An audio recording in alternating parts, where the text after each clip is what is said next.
The Adventures of Chanticleer and Partlet, Part 3. The death of Partlet and Chanticleer went to the nut hill on another occasion, and they arranged that whichever of them found a nut should share it with the other. Partlet found a huge nut, but said nothing about it, and meant to eat it all herself. But the kernel was so big that she could not swallow it. It stuck in her throat, and she was afraid she would be choked. She shrieked, "Chanticleer, Chanticleer, run and fetch some water as fast as you can, or I shall choke."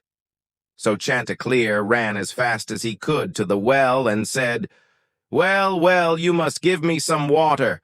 Partlet is out on the nut hill. She has swallowed a big nut and is choking." The well answered, "First you must run to my bride and tell her to give you some red silk." Chanticleer ran to the bride and said, "Bride, bride, give me some red silk. I will give the silk to the well, and the well will give me some water to take to Partlet, for she has swallowed a big nut and is choking." The bride answered, "Run first and fetch me a wreath which I left hanging on a willow." So Chanticleer ran to the willow, pulled the wreath off the branch, and brought it to the bride. The bride gave him the red silk, which he took to the well, and the well gave him the water for it. Then Chanticleer took the water to Partlet. But as it happened, she had choked in the meantime, and lay there dead and stiff. Chanticleer's grief was so great that he cried aloud, and all the animals came and condoled with him. 6 mice built a little car to draw Partlet to the grave, and when the car was ready, they harnessed themselves to it and drew Partlet away. On the way, Reynard the fox joined them. "Where are you going, Chanticleer?" "I'm going to bury my wife, Partlet."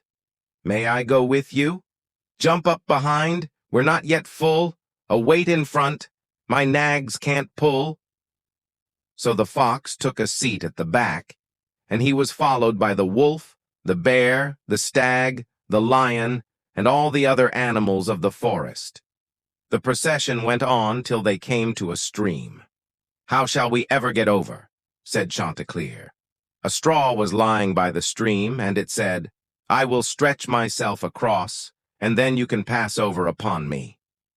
But when the 6 mice got onto the straw, it collapsed, and the mice fell into the water with it, and they were all drowned. So their difficulty was as great as ever. Then a coal came along and said, "I am big enough. I will lie down, and you can pass over me." So the coal laid itself across the stream, but unfortunately it just touched the water, hissed, went out, and was dead. A stone, seeing this, had pity on them, and wanting to help Chanticleer, laid itself over the water. Now Chanticleer drew the car, and he just managed to get across himself with the hen. Then he wanted to pull the others over who were hanging on behind, but it was too much for him, and the car fell back, and they all fell into the water and were drowned. So Chanticleer was left alone with the dead hen, and he dug a grave and laid her in it. Then he made a mound over it, and seated himself upon it, and grieved till he died. And then they were all dead.